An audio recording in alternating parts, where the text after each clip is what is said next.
오늘날 우리 한국 사회가 많이 어렵죠.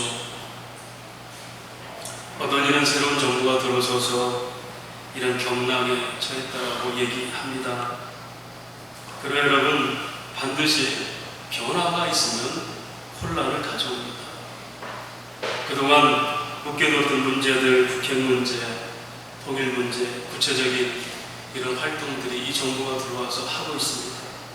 우리는 남북이 만나고 북미가 대화하면서 핑크빛 꿈도 꿔봤습니다. 그동안 한 번도 품지 못했던 통일에 대한 기대도 품어봤습니다.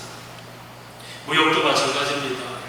자유경쟁, 시장경제에서 우리가 대기업 중심의 이 사업에서 이제는 중소기업 또 일반 서민들까지 이율이 골고루 나눠줄 수 있는 그런 이윤의 공평한 배분도 이 정부 들어와서 실시한 내용들입니다. 물론 이전의 정부도 열심히 노력을 했습니다. 그러나 그만큼 격변기에 변화를 꾀했고 진짜 우리가 나아갈 바가 뭔지를 제시하게 했습니다. 그런 결과 혼란이 옵니다. 변화가 없으면 조용하겠지만 변화를 꾀하면 혼란이 옵니다. 일본은 드디어 무역전쟁을 선포했습니다. 백색 국가에서 한국을 제외시켰습니다. 청와대 관계자는 이런 말을 합니다. 위스턴 처칠의 말을 인용해서 싸우지 않는 국민은 승리를 맛보지 못한다. 그래서 전쟁이라고 그렇게 선포를 한 겁니다. 현 상황에서 우리 국민의 한 사람으로서 우리 태도는 어떻게 해야 되는가? 특히 한국사의 이 경랑은 한국 교회와도 동일한 경랑입니다. 자유적 공신력을 떠나서 교회가 스스로 가진 능력으로 과연 복음의 소망을 세상 속에서 얘기할 수 있을까? 저와 여러분이 이 앞으로 교회 미래에 대해서 정말 전망을 어둡지 않게 할 수 있을까? 베드로전서 3장 15절은 말합니다. 너희가 아무리 힘들어도 소망에 관한 것을 준비하라 이렇게 말합니다. 너희 마음에 그리스도를 주로 삼아서 거룩하게 하고 너희 속에 있는 소망에 관한 이유를 묻는 자들에게 대답할 것을 항상 준비하되 세상이 어렵고 교회가 힘들다고 할지라도 그리스도 예수 안에 있는 거룩함이 있으니 너희는 소망을 얘기할 준비를 항상 하고 있어요. 중국의 고서 내용을 제가 지난번에도 인용했습니다. 주역에는 이런 말이 있습니다. 궁죽변, 변죽통, 통죽부. 사람이 붕하게 되면 스스로 변화를 꾀하게 됩니다. 어렵지 않으면 자기 존재를 생각하지도 않고 그냥 태만해집니다. 그렇게 자기를 변했을 때 모든 것이 형통하게 되고 그 형통한 것은 영원함으로 이루어집니다. 그런데 지금 우리의 체감 환경은 어느 정도입니까? 여러분, 나라가 어렵고 경제가 어렵고 국방 안보가 어려운 이 시기에 정말 얼마나 저와 여러분이 절박하십니까? 이 어려울 때 세상에 대해서 나는 무엇을 얘기할 수가 있겠습니까? 스스로 극복하고 이웃을 다독일 만한 우리에게 절대 믿음이 있는지요? 우리는 언제나 역사에서 그 답을 찾아야 됩니다. 성경은 역사의 기록입니다. 그것도 택한 백성인 하나님 백성을 인용해서 세상을 통치하시는 하나님의 역사 섭리를 기록한 것이 성경입니다. 오늘 본문이 기도원의 그 얘기가 바로 그 얘기를 하고 있습니다. 우리는 사사기의 사이클을 이미 잘 알고 있습니다.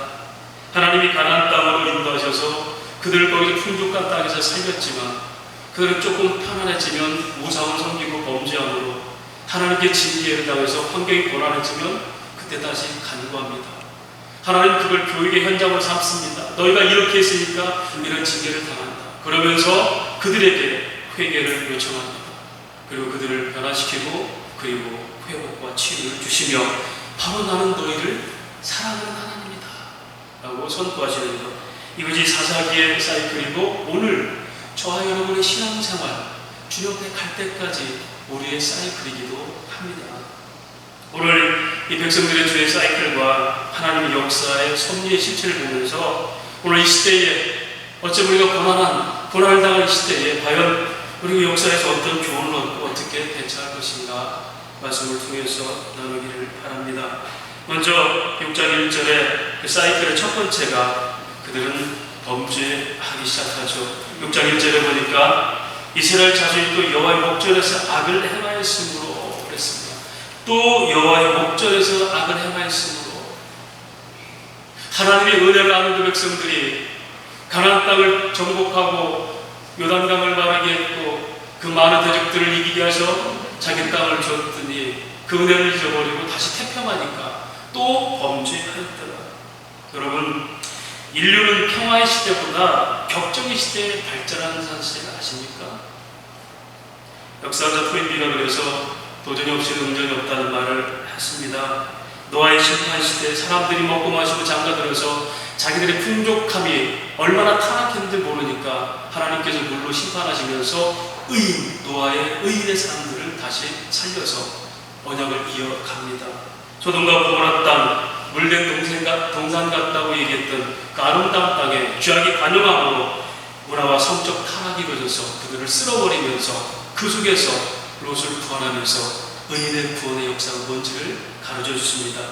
남주 유다가 멸망합니다. 바산의 암소들, 여자들은 흥을 돋구고 여름과 겨울꿈을 만들어서 향락에 취했던 그들, 하나님을 사랑하지 이토록 풍족하게 했다고 자화자찬한 그들에게 하나님 그들을 바벨론 왕에게 치내받게 하셔서 너희가 얼마나 교만하고 헛된 쾌락을 누리고 있는지, 그리고 그들을 돌아오게 하시면서 다시 하나님을 바로 섬기게 하는 그런 역사를, 그렇게 시대는 역사는 항상 격정기를 통해서 발전한 것을 성경을 통해서 세상 역사를 통해서 우리는 바라보고 있습니다.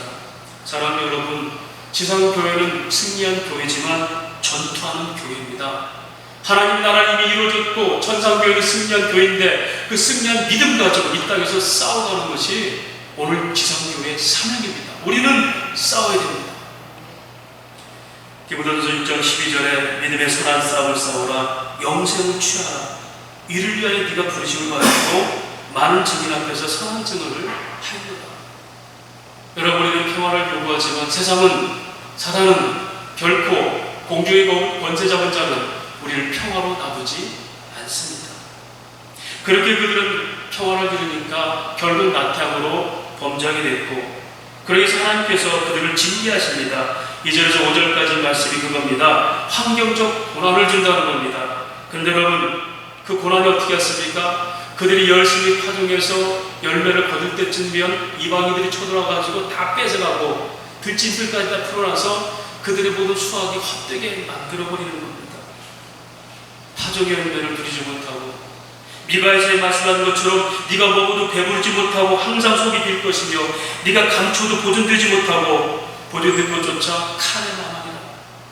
숨겨놓은 것조차 뺏기고 네가 먹어도 항상 배고플 것이다. 열심히 사는데, 고민하면서 사는데도 즐거움이 없다는 겁니다. 이게 하나님의 징계고 고난의 현장입니다. 그렇게 되면 당연히 저와 여러분 똑같겠죠. 간구하죠. 6절 말씀입니다. 이스라엘의 미디안을 말미암아 궁핍한지라 이에 이스라엘 자손이 여호와께 부르짖었더라. 저는 압니다. 여러분, 기도 시기가 언제인지 압니다. 아니, 지금 이미 기도의 시기가 지났음에도 여전히 태만할 수도 있다는 걸 압니다. 저는 요즘 그런 생각합니다. 하나님, 진지한 사람 한 사람만 만나게 해주십시오. 이 시대에 대해서, 국가에 대해서, 이 교회들에 대해서 진지한 사람 한 사람 만나게 해주십시오. 들떠서 살아가는 그런 사람들이 아니라 진지한 사람들, 진지하게 눈빛 보고 대화할 수 있는 사람들. 그들은 하나님께 부르짖습니다. 이걸 성경은 겸비하다 그렇게, 스스로 겸비하다. 고난의 상황이 되면 저 여러분은 스스로 겸손해집니다. 역대하 7장 14절 말합니다. 내 이름을 일컫는 내 백성이 그들의 악한 길에서 떠나 스스로 겸비하고 기도하여 내 얼굴을 찾으면 내가 하늘에서 듣고 그들의 죄를 사하고 그들의 땅을 고칠 것이다. 하나님은 약속하셨습니다. 이 백성이 악한 길에서 심지어 고난을 당할지라도 스스로 겸비해서 그 원인이 뭔지를 알고 하나님을 찾으면 내가 이 땅을 고치리라. 하나님의 언약입니다. 이 땅을 고칠 수 있습니다. 이 교회를 고칠 수 있습니다. 저와 여러분의 심령의 땅을 고칠 수 있습니다. 성경 얘기입니다. 그런데 성경이 고난을 다르게 해석합니다. 고난은 우리를 유익하다고 말합니다. 시편 119편 71절에 고난당하는 것이 내게 유익이라 이로 말미암아 내가 주의 율법을 배우게 되었습니다. 내가 고난을 통해서 하나님을 제대로 알게 됐습니다. 또 바르게 살게 되는 기회라고 봅니다. 시편 119편 67절에 고난 당하기 전에 내가 내 맘대로 했더니 이제는 주의 말씀을 지키게 됐습니다. 고난은 하나님의 성실하심을 보는 능력이라고 했습니다. 시편 119편 75절에 여호와여 내가 알거니와 주의 심판을 이루시고 주께서 나를 괴롭게 하시면 주의 성실하심 때문입니다. 우리가 아무리 잘못해도 그대로 방치하는 것은 그들을 버려버렸다는 뜻입니다. 죄를 절대 끊임없이 우리에게 양심의 가책을 느끼고 하나님께 무릎 꿇게 하는 것은 하나님의 간섭이고 성실하신 사랑의 방법이라는 겁니다. 사랑하는 여러분, 현재 이 고난 우리에게 그런 기회로 삼고 있습니까? 그리고 낙심한 사람에게 과연 그렇게 고난의 이유를 말하고 소망을 얘기할 수 있겠습니까? 하나님은 그렇게 그들에게 부르짖으며 응답하시는데 8절에 10절까지가 그걸 고난을 교육의 현장으로 삼습니다. 10절 말씀에 그렇게 얘기합니다. 또 내가 너에게 이르기를 나는 너희 하나님 여호와이니 너희가 거주하는 아모리 사람의 땅에 신들을 두려워하지 말라 했으나 너희가 내 목소리를 듣지 아니하였느니라 하셨다 하니라. 그들이 고난을 당하는 이유는 하나예요. 너희가 내 목소리를 듣지 않고 세상의 향락에 빠졌고 우상들을 섬겼고 그 신들을 섬겼던 것이다. 이걸 에베소는 세상 풍습을 쫓아 너희 마음에 원하는 것을 행하여 너희는 진노에 참여했다. 여러분 마음에 원하는 걸 이루는 것이 하나님 뜻인지를 생각해 보십시오.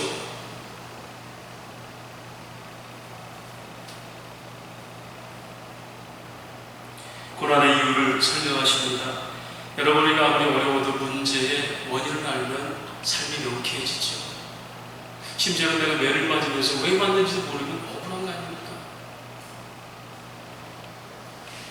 이 시대와 교회와 내 고난의 이유를 우리는 잘 알아야 됩니다. 인류의 평화와 나의 평화, 그 공존의 시대는 왜 무너졌던가? 왜 세상이 평안하지 못할까? 로마서 8장 6절입니다. 육신의 생각은 사망이요 영의 생각은 생명과 평안입니다. 하나님께 마음을 드리고 하나님을 따라 살 때 그것은 생명이 있을 뿐 아니라 평안을 누리는데 세상을 쫓아 살고 세상 습관에 살면 그것이 바로 사망이다라고 얘기합니다.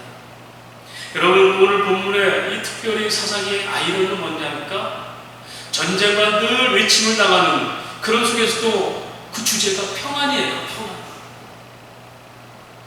여러분 우리가 평화가 깨진 사람들은 평화를 꿈꿉니다. 자유가 속박당한 사람은 자유의 생명을 겁니다. 오늘 빈번하게 고난당하는 그들에게는 가장 아름다운 환경이 과연 평화인가? 그런데 우리의 평화는 언제 이루어집니까? 하나님 나라가 나를 통치할 때라고 얘기합니다. 로마서 14장 17절에 하나님의 나라는 먹는 것과 마시는 것이 아니라 오직 성령 안에서 의와 평강과 희락이다. 하나님 나라를 통치하고 이 땅을 통치하시게 하고 이 땅에 하나님의 정의가 거할 때 그 나라는 의롭고 평강하고 기쁨이 넘칩니다. 자 이렇게 설명하시면서 드디어 이제 기도를 부릅니다. 여러분 우리는 종종 착각할 때가 있어요.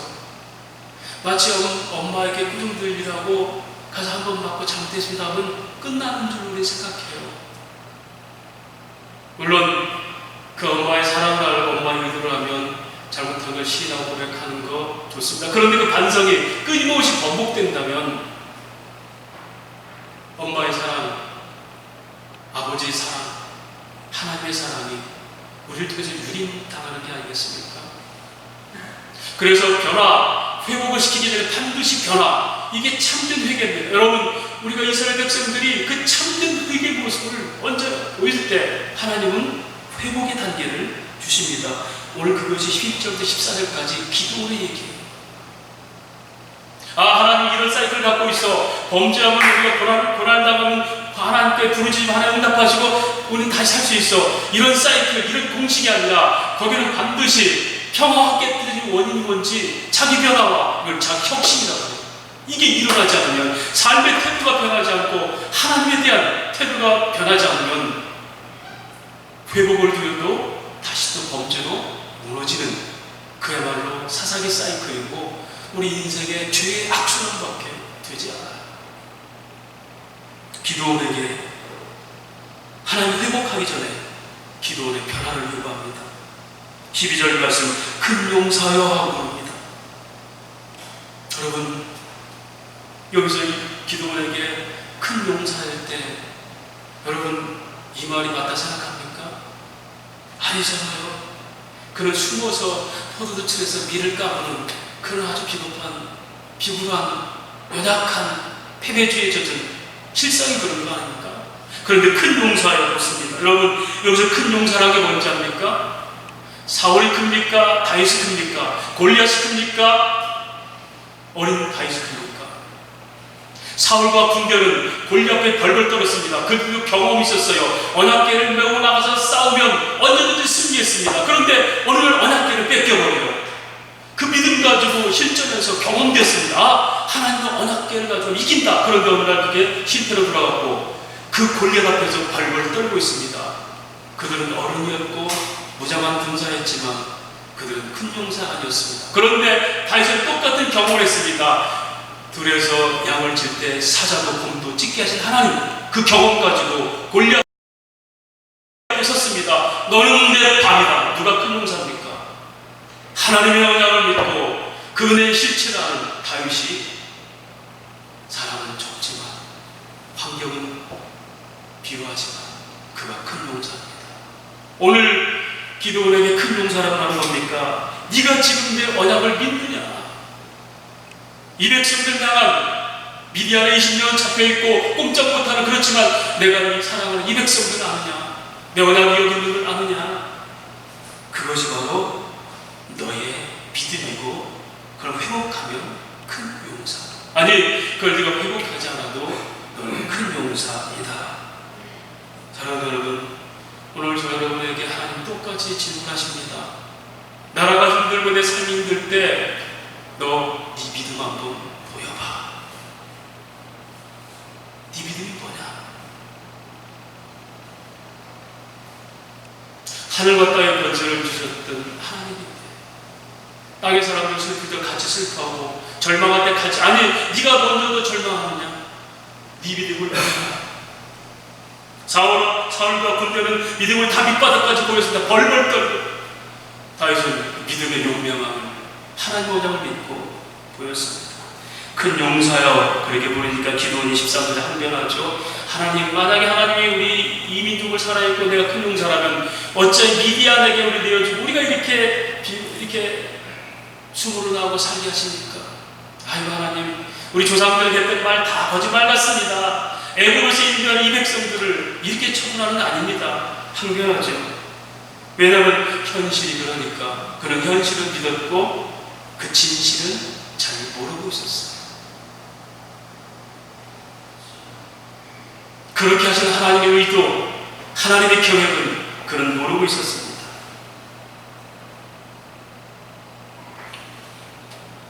여러분, 우리는 이 고난이 있을 때 그 시선을 하나님께 고정시킬 수 있겠습니까? 내가 어렵고 힘들면 자꾸 피할 길을 찾잖아요. 여러분, 예수 이 땅에 하나님 나라 백성들이 죄의 도피처를 부르는 것이 아니라 죄를 고치러 왔고 죄악을 고치러 왔고 그렇게 고치셨어요. 숨을 때를 찾고 기댈 사람 만나고, 그것이 아니라 그 속에 하나님 고난 앞에, 고난 속에 있는 하나님 숨겨진 뜻이 뭡니까? 이것이 우리 시선 고정입니다. 그 14절 하나님께서 말씀하십니다. 야, 네가 그렇게 판단하지만 나는 분명히 뜻이 있어. 네 손으로 그들을 한 주먹감으로 이기게 할 거야. 14절입니다. 여호와께서 그를 향하여 이르실 때 너는 가서 이 너의 힘으로 이스라엘을 미디안 손에서 구원하라. 내가 너를 보내는 것이 아니냐 하시더라. 이건 약속입니다. 이 말은 뭐냐면 내가 너를 끝까지 책임지며 일을 이룰 것이다. 이게 보낸 것이 아니냐. 이때 현재 완료형을 써요. 이미 내가 정한 일이 아니냐. 이 백성들은 아무리 고난당해도 회복을 약속했지 않느냐. 네가 그 일을 믿음으로 가져가는 것이다. 이 민족이 어려울 때, 이 국가가 어려울 때 이 땅을 고칠지라 내가 스스로 겸비해서 나를 찾으면 이 땅을 고치겠다. 여러분, 하나님 말씀을 믿으십니까? 그러면 그 믿음으로 깨어있는 겁니다. 책임은 하나님이 하시는 거예요. 하나님, 나는 그렇게 살았는데 왜 안 됩니까? 라고 판결할 줄 알았는데 나는 그렇게 했습니다. 그래 하나님께서 허락하시죠. 그때 다시 15절에 또다시 항변합니다. 그러나 기돈이 대답하되 오여 주여 내가 무엇으로 이스라엘 구원하니까 나의 집은 문화세 중에 지극히 약하고 내 아버지 집에 가장 작은 자입니다. 오늘 위기 극복은 세상의 능력과 기회가 아닙니다. 하나님의 능력을 믿는 겁니다. 맞아요. 하나님, 나는 아무것도 없어요. 저는 좀 고백하는 게, 하나님, 나는 정말 아무것도 할 수가 없습니다. 그 고백밖에 안 나와요. 하나님이 하셔야 되겠습니다. 제가 할 수 있다고 덤빌 때는 항상 낙심이 됩니다. 하나님이 하시겠습니다. 성경 그걸 요구합니다. 오직 내게 능력 주시면서 내가 모든 것을 할 수 있겠습니다. 백세라는 아브라함에게 하나님은 내 이맘때 아들을 주겠다 그러니까 사라가 비웃습니다. 아이고, 내 남편도 늙었고 나도 이제 여자로서 경수가 끊어졌는데 뭐가 있겠습니까? 그때 하나님 말씀하시죠. 여호와께 이르시되 사라가 왜 웃으며 이르기를 내가 늙었거늘 어떻게 아들을 낳으려 하느냐? 여호와께 능치 못한 일이 있겠느냐? 할렐루야. 하나님의 전능하심이, 그 약속하심이 이루지 못할 게 있겠느냐? 다시 16절에 말합니다.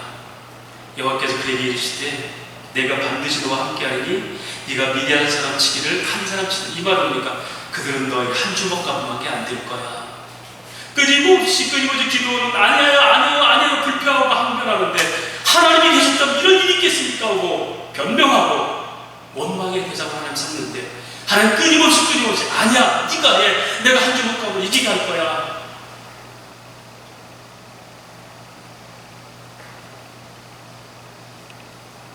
결국 기도는 그 하나님의 성실하신 언약에 소망을 두기 시작하는 17절에 가서 기도원이 그에게 대답하되 만일 내가 죽기 은혜를 얻었사오며, 이제는 소망을 하나님께 두기 시작해요. 나와 말씀하시니까 주되시는 표징을 내게 보이소서. 여러분, 우리 예배는 여기서부터 시작되는 겁니다. 하나님의 언약에 소망을 두는 것부터 진짜 예배가 시작되는 겁니다. 그 예배가 아니면 다 습관입니다. 종교 행사밖에 안 됩니다. 그러기 전에 기도원처럼 하나님께 항변하고 싶은 우리의 갈망함이 있어야 됩니다. 우리는 세상 사람처럼 그냥 살아가니까 사는 게 아닙니다. 그래서 하나님 백성인 것을 잊으시면 안 됩니다. 표징을 보여주소서. 그러면서 그런 표정을 보여줄 방법을 얘기합니다. 18절 말씀. 내가 예물을 가지고 다시 주께로 와서 그사 앞에 들기까지 이곳을 떠나지 마소서. 여러분, 이때 기도원이 드린 제사는 그가 지금까지 드렸던 일반적인 제사입니다. 이게 성경에 오늘 기도원에게 가장 중요한 포인트예요. 여러분이 52주 동안 매일 낮예배 드리는 것, 이 예배에 똑같이 기도를 갖고 얘기합니다. 하나님, 제가 그렇게 예배를 드려서도 별 볼 일 없대요. 하나님, 제가 주님 믿고 기도해서도 별 볼 일 없대요. 하나님, 그리고 사는 삶은 점점 더 팍팍해지대. 하나님, 제가 똑같이 예물 드리고 제가 하는 제사 그대로 드릴 테니까 기다려 보십시오. 오늘도 여러분이 오늘과 여러분들의 찬양만처럼 살아계신 살아계신 주님을 믿습니까? 아니, 그렇게 고백하고 그냥 나는 예배 드리는데 기도는 말합니다. 내가 특별한 예배가 아니라 일상 드릴 때 제물 갖고 드릴 때 한 번 표정 보여주세요. 도대체 예수 믿는 사람들 교회 가서 예배 드린다는 게 세상에 어떤 독이 됩니까? 어떤 독이 되고 어떤 소망을 줄 수 있습니까? 나부터 안 변하는데 이런 나 변화시켜 줄 수 있습니까? 내 변화를 꾀하라고요? 자기 혁신하라고요?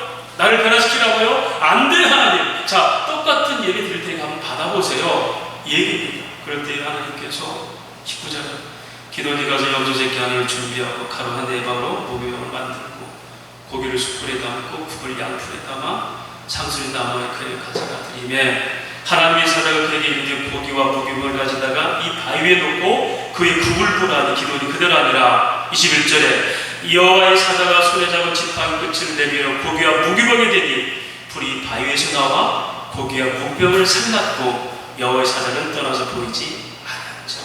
여기서 어떤 일이 벌어지죠? 기적이 일어나잖아요. 그들이 제물을 드릴 때는 그들의 손으로 불을 지펴서 제물을 태웠습니다.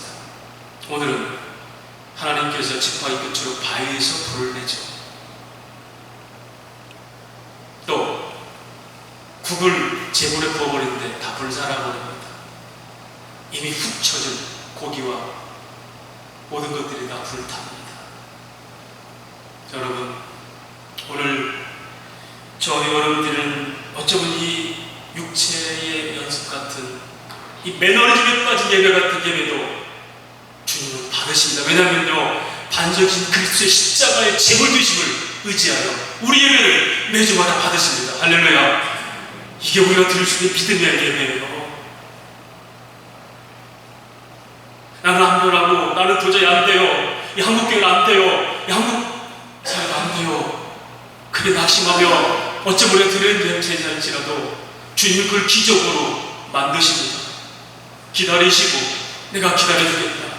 그리고 예배를 받으십니다. 습관적 예배나 기적의 예배로 바꿉니다. 지금도 하나님 마음복음 4장이 말합니다. 나는 신령과 진리로 예배드린 자를 찾으십니다.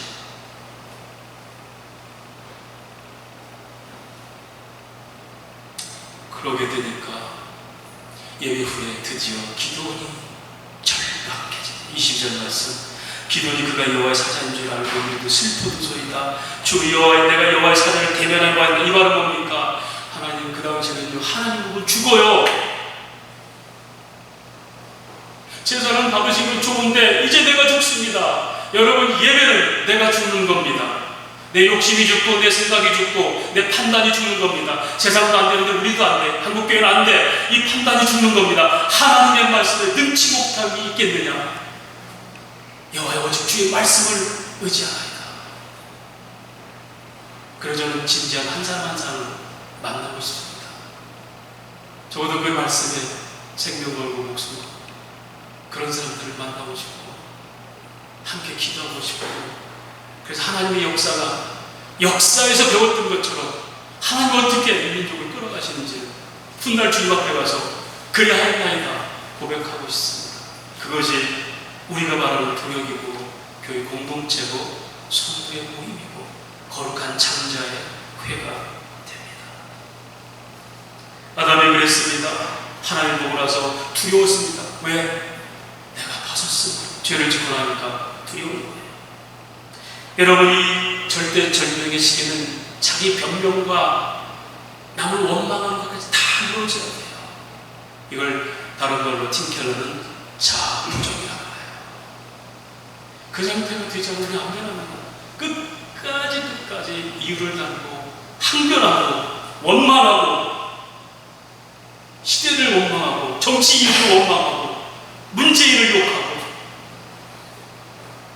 교회 지도자를 욕하고 이 교회 세태를 욕하고, 우리는 언제까지 불편한 답변을 해야 됩니까? 하나님 보좌 속으로 숨었습니다. 우리의 하나님 자유를 주셨습니다. 주여, 제가 이 정도 이것밖에 안 되는데 하나님은 어떻게 하시겠습니까? 24절에 취가 일어나죠. 기돈이 여호와를 위하여 23절에 여호와께서 그에게 이르시되 너는 안심하라. 안심이 평화입니다. 두려워하지 말라. 죽지 않으리라. 이 말은요, 제가 나를 보고 죽일 게 아니야. 하나님을 보면 인간이 죽었는데 오히려 하나님인 예수가 너희 보고 죽었잖아. 걱정하지 마. 네가 하나님 보면 죽어야 될 거를 하나님인 예수가 너 보고 죽었어. 그게 대속이야. 죽지 않아. 십자가를 믿는답니다.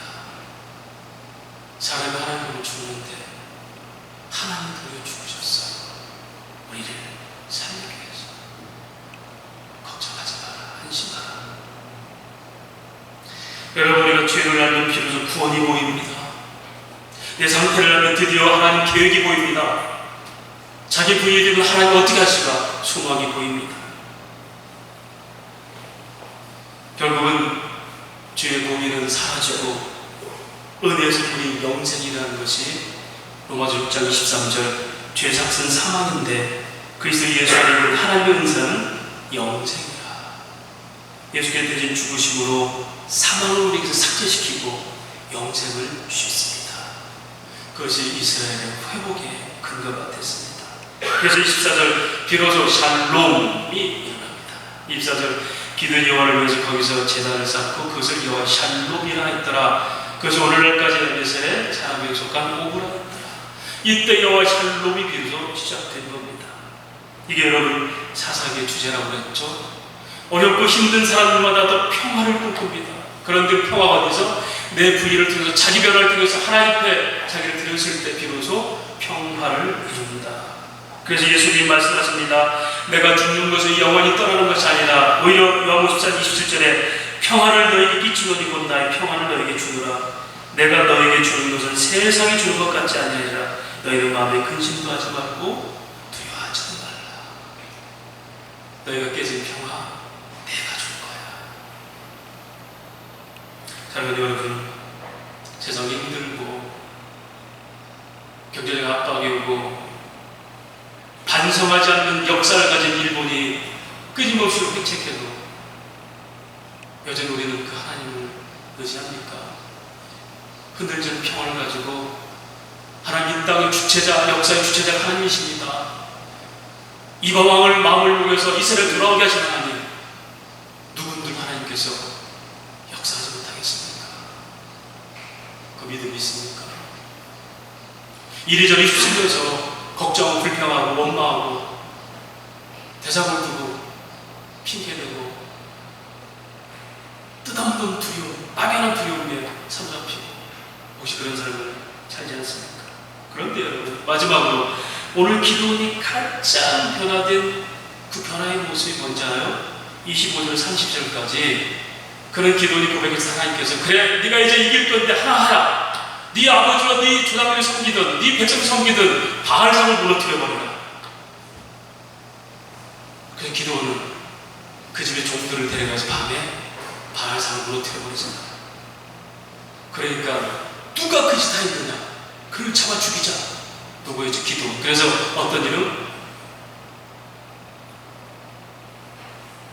여룻바알, 바알과 싸우다. 오늘 여러분 우리 안에 있는 우상, 세상적인 생각들, 하나님을 외면하고 세상 풍습에 젖은 생각들, 내 이 우상을 무너지지 않으면 전쟁에 나간 백전백패입니다. 그 뒤로부터 이제 하나님 전쟁을 시작하시는 거예요. 사람을 죽이라, 300명 만들어라. 18만이 되는 적군 앞에 300명으로 가게 하시는, 이건 누가 한다? 내가 약속한 대로. 일본이 18만만이 너희 300명이라도 너희가 이긴다. 하나님은 이긴다. 여러분, 일본은 어쩌면 우리가 하루까지 범죄를 좀 봅니다. 그들은 150년에 걸쳐 경제를 50년 만에 일으켰거든. 기초관이 하나도 안 되는 우리들이에요. 누가 봐도 헛되이 싸워. 골리앗과 다윗 싸워. 실체를 알아야 돼요. 그런데 여러분, 그것이 백성들이 딸돌 하나 뭉치는 여기 투합하고 그걸로 되지 않아요. 경제는 냉정해요. 진짜 우리 우방국이 어디 있습니까?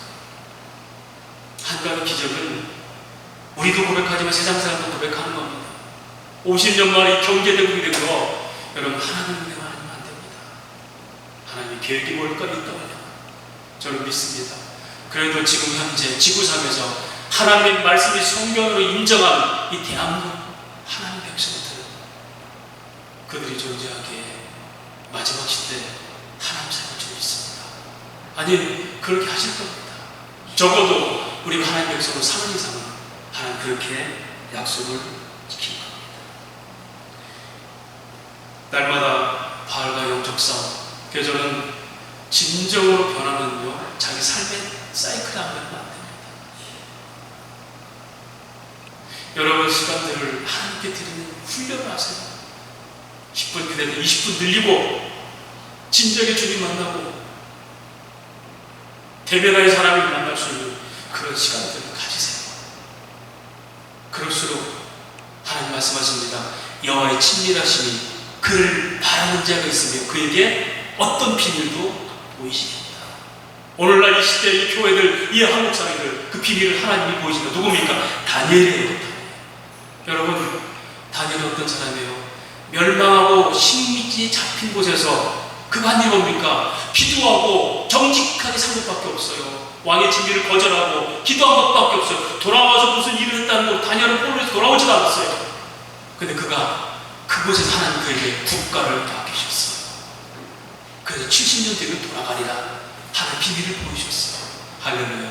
저는 바로 한 사람 한 사람 다니엘이 저와 여러분 되기를 원하는 겁니다. 진지한 다니엘이 그렇게 서 있기를 원하는 겁니다. 말씀을 정리하겠습니다. 이나브리 가쪼 얘기를 많이 하죠. 이 사람은 착한 삶의 영향으로 무너뜨린 가장 큰 적을 핑계와 불평으로 얘기했습니다.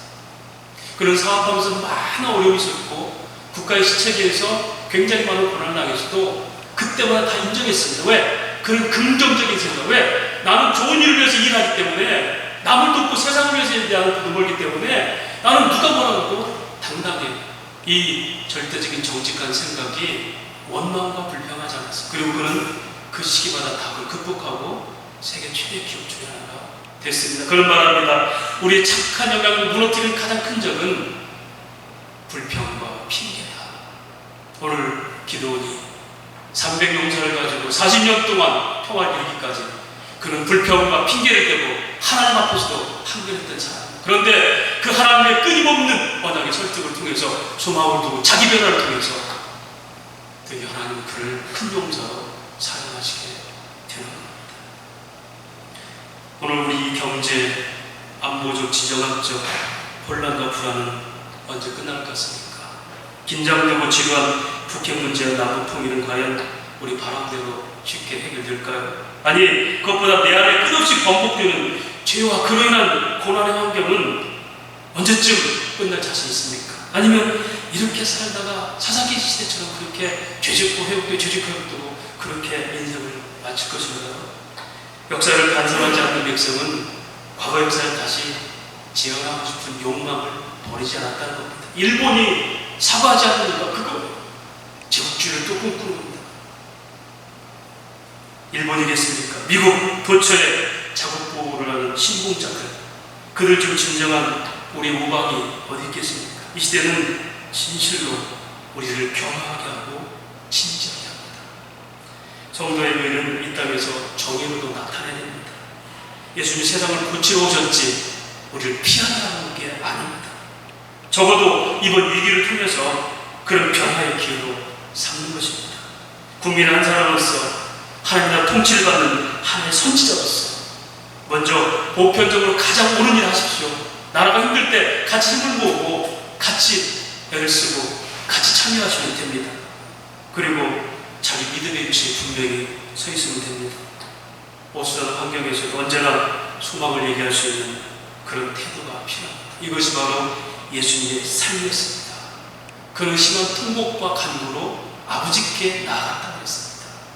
우리가 그런 믿음으로, 그런 마음으로, 그런 기도로 나간다면 주님이 우리에게 소망을 준 것처럼 우리도 이 역사 소망을 심을 수 있고 그렇게 국가의 하나님의 백성으로 국가를 책임지는 사람이 될 수 있습니다. 다니엘이 바로 그런 사람입니다. 나은 사람이 교회로 국가로 굳건하게 서기를 주님은 오히려 바랍니다. 그 자기 변화, 하나님 주시는 시간들을 하나님께 드릴 수 있는 믿음을 통해서 자기 변화를 통해서 하나님께로 나갈 수 있는 그런 믿음의 삶이 되기를 주의 이름으로 축원합니다.